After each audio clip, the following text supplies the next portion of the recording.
Good morning students. आज हम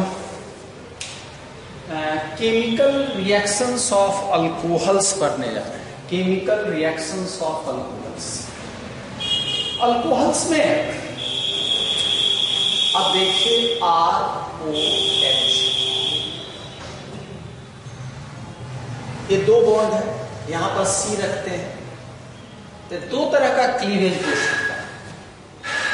एक क्लीवेज हो सकता है RO बॉन्ड यानी CO bond, carbon oxygen bond का क्लीवेज हो सकता है। दूसरा क्लीवेज हो सकता है OH बॉन्ड। ये दो पॉसिबिलिटीज है cleavage of bond in alcohol. तो पहला हम लोग देख रहे हैं reactions involving the cleavage of OH bond. Reactions involving cleavage of OH bond. पहला पॉइंट इसमें reactions involving the general trend of reactivity of alcohol. Reactivity of alcohol का जो जनरल ट्रेंड है,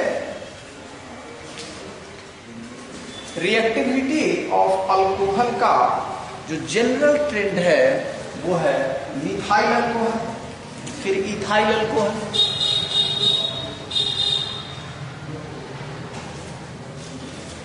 जनरल ट्रेंड है मिथाइल अल्कोहल, फिर primary, secondary and tertiary. Methyl alcohol is most reactive among the primary, secondary and tertiary. Methyl alcohol सबसे ज्यादा reactive है। अब इसका रिएक्शन हम लोग देखते हैं, reaction with active metals. Active metals में ये alcohol sodium, potassium, calcium, magnesium, aluminium, ये एक्टिव मेटल से रिएक्शन करता है। तो alcohol react with sodium to form sodium alkoxide and liberate hydrogen gas. For example, ethanol react with sodium to form sodium ethoxide. To form sodium ethoxide plus hydrogen gas. तो पहला reaction of sodium with alcohol to form sodium alkoxide, liberate hydrogen gas. Ethanol react with sodium to form sodium ethoxide, sodium ethoxide. Another example, tertiary butyl alcohol. Tertiary butyl alcohol combined with aluminum to form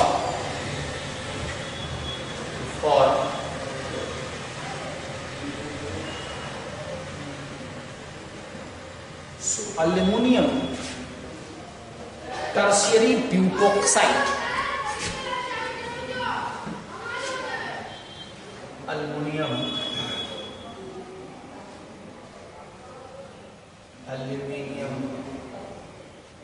third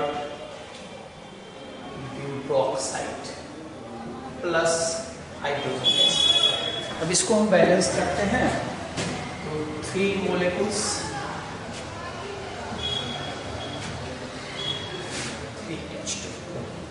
Tertiary butyl alcohol combined with aluminium to form aluminum tertiary butoxide. Aluminum tertiary butoxide. तो reaction with active metal, alcohol active metal से react करके hydrogen gas liberate करता है। अब दूसरा चीज देखते हैं, acidity of alcohols. Acidity of alcohols का मतलब है ब्रॉन्स्टेड-लॉरी कंसेप्ट के अनुसार जो H+ देता है, जो हाइड्रोजन आयन, जो प्रोटॉन डोनर जो होगा वो एसिड कहलाएगा।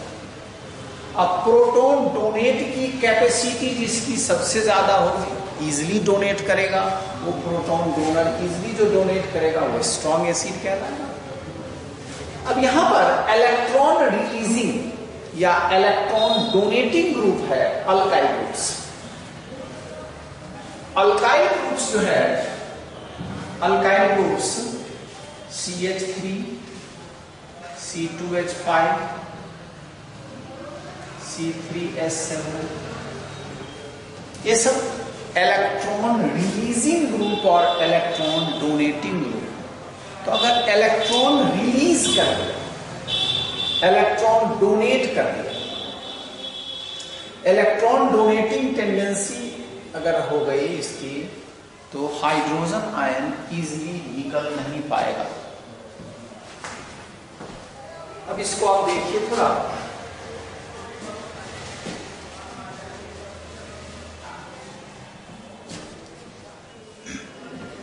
अब यहां पर तीनों तरफ हाइड्रोजन है, यहां इलेक्ट्रॉन की डेंसिटी कम होगी, हाइड्रोजन आसानी से रिलीज हो जाएगा।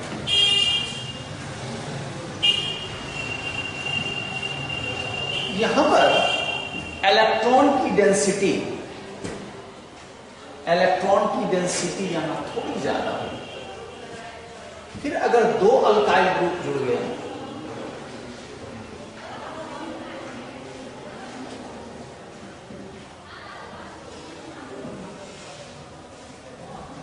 इलेक्ट्रॉन डेंसिटी बढ़ती चली गई, इलेक्ट्रॉन लूज की टेंडेंसी घटती चली गई और एसिडिक स्ट्रेंथ घटता चला गया। तो जैसे जैसे हम अल्काइल ग्रुप जोड़ेंगे, अल्काइल ग्रुप जैसे जैसे जोड़ते जाएंगे, ऑक्सीजन पर इलेक्ट्रॉन की डेंसिटी बढ़ती चली जाएगी और अल्टीमेटली एसिड स्ट्रेंथ घटता चला जाएगा। तो एसिडिटी का मतलब हो गया proton donating tendency. Electron releasing group जुड़ने से ऑक्सीजन पर इलेक्ट्रॉन डेंसिटी ज्यादा होती चली जाएगी और ऑक्सीजन पर जब इलेक्ट्रॉन डेंसिटी ज्यादा होगी तो H+ डोनेट की टेंडेंसी घटती चली जाएगी और अल्टीमेटली एसिड स्ट्रेंथ रिड्यूस्ड करेगा after increase of alkyl group. यही बात हमने लिखा, इलेक्ट्रॉन रिलीजिंग या डोनेटिंग ग्रुप्स, इलेक्ट्रॉन रिलीजिंग और डोनेटिंग ग्रुप, रिलीजिंग और इलेक्ट्रॉन डोनेटिंग ग्रुप। तो मिथाइल अल्कोहल सबसे ज्यादा एसिडिक होगा, उससे कम प्राइमरी, फिर सेकेंडरी और टर्शियरी। अब इसका एक एग्जांपल यहां देखें, CH3OH, CH3CH2OH, CH3O2 CHOH, CH3O3 COH। तो जैसे जैसे हम प्राइमरी अल्कोहल की तरफ बढ़ते जाएंगे, इलेक्ट्रॉन की डेंसिटी घटती चली जाएगी, इलेक्ट्रॉन की डेंसिटी ऑक्सीजन पर बढ़ती चली जाएगी और हाइड्रोजन रिलीज करने की टेंडेंसी बढ़ती चली जाएगी। तो मिथाइल अल्कोहल सबसे ज्यादा एसिडिक होगा और टर्शियरी ब्यूटाइल अल्कोहल सबसे कम एसिडिक होगा। अब आइए acid strength of alcohol and water.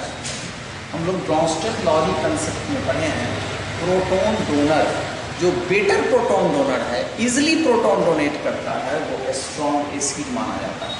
Acidic strength of alcohol and water, alcohol alkoxide ion और हाइड्रोक्साइड, अल्कोक्साइड आयन और हाइड्रोजन आयन में टूट जाता है।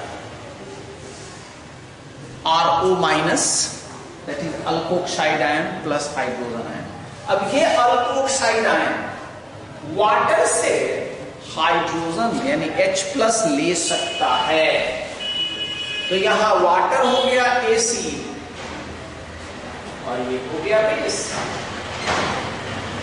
अब इस बेस का कंजुगेट एसिड ROH है और इस एसिड का कंजुगेट बेस OH- है, तो water is a stronger acid than alcohol या alcohol is weaker acid than water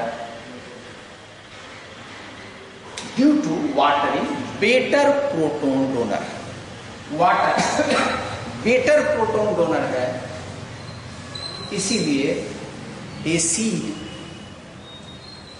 water stronger acid है या वाटर स्ट्रॉन्गर एसिड है या अल्कोहल वीकर एसिड। तो हमने क्लीवेज ऑफ OH में पहला पॉइंट देखा कि एक्टिव मेटल से रिएक्ट करके अल्कोहल हाइड्रोजन गैस लिबरेट करता है। दूसरे में हम लोगों ने देखा कि एसिडिटी ऑफ अल्कोहल्स में इलेक्ट्रॉन रिलीजिंग ग्रुप जैसे जैसे बढ़ता चला जाएगा उसकी इलेक्ट्रॉन डेंसिटी ऑक्सीजन पर बढ़ती चली जाएगी और एसिड स्ट्रेंथ रिड्यूस्ड करता चला जाएगा। इसके कारण मिथाइल अल्कोहल सबसे ज्यादा एसिडिक है और टर्शियरी ब्यूटाइल अल्कोहल उससे कम एसिडिक, सबसे कम एसिडिक। एसिडिक स्ट्रेंथ अल्कोहल और वाटर में देखें तो वाटर स्ट्रॉन्गर एसिड है या अल्कोहल वीकर एसिड है।